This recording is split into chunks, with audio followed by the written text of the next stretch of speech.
All right, you guys know Dos Gatos was recently sold with Scarlett O'Hara's in downtown St. Augustine. They were kind of sold as a package. Yeah.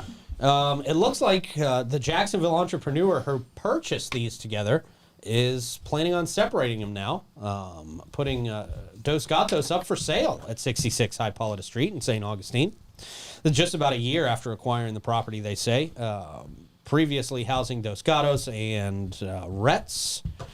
The site is adjacent to Scarlett O'Hara's, of course. Scott McAllister initially purchased both buildings in 2023 for $3.95 million, but has now decided to sell off one parcel, listing it with an asking price of $2.495 million through Great Expectations Realty.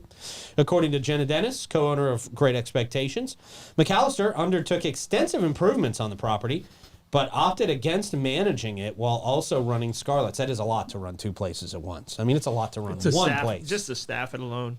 Exactly. Yeah. The staffing has got to be the toughest part of running any restaurant right now. Zoning permits various uses, including a bar and lounge, and Dennis believes it's probable that any purchaser will maintain its current function. The property enjoys a prime location conveniently situated near St. George Street and numerous popular attractions. I mean, anything downtown is a good spot. You're going to get automatic traffic in downtown St. Augustine. Troy, you brought up an interesting point, though. These two properties shared a liquor license. Yeah, because Scarlett O'Hara's is the one who has the kitchen and has enough seats to have a restaurant liquor license. Okay.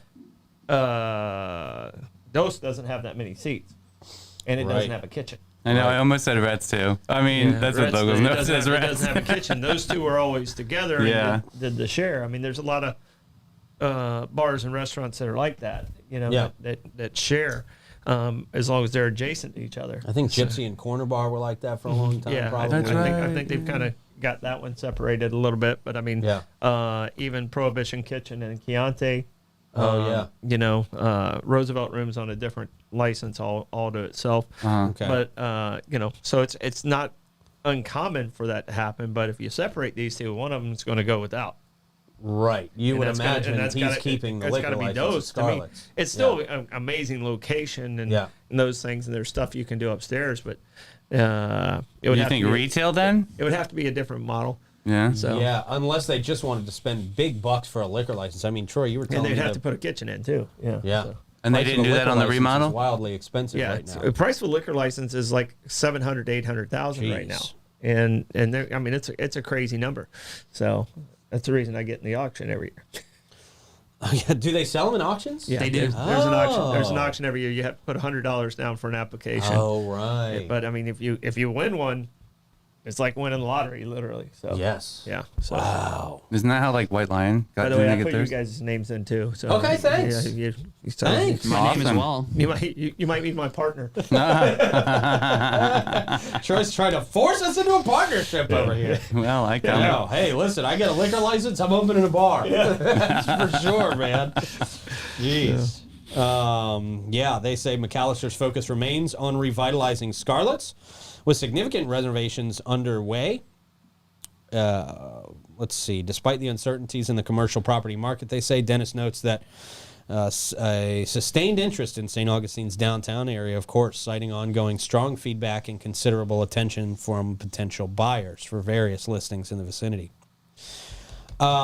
Is Scarlett's open yet? Yeah. Okay, they are fully open. Yeah, they've been open for a little bit now. So, okay. Yeah. So. Yeah, I remember I went in there just before they were planning to open, but I didn't hear maybe we talked about it on the show and I just forget, but I didn't hear the official opening. They improved their food quite a bit. They did, yeah. Yes. They I was their food very impressed by the Scarlett's food that I had over there, man. Yeah. And correct me if I'm wrong, they're just going by Scarlett's now. They're not calling it Scarlett or Hares. Am I correct? I think they're just doing Scarlett's. Yeah. So. Yep. So that's interesting. I'll be curious to see what goes in there. I'm interested to talk to Jenna. I know she's coming up in a couple weeks too. We can maybe ask her and what the vision is behind all that. Yeah. And what the remodel was all about. Maybe they put in a kitchen in the remodel. I don't know. Maybe. Possibly. Not sure. I didn't hear anything about it, but Not maybe. a ton of room in there to do that, but you could probably fit a small kitchen in there if you really wanted to. You're right. Really Well, wanted to. there's upstairs space too. That's that a lot of people forget about. Oh, I mean, there's I didn't even- yeah. So there's upstairs space also. There used So to be offices or something back in the day. Okay. oh.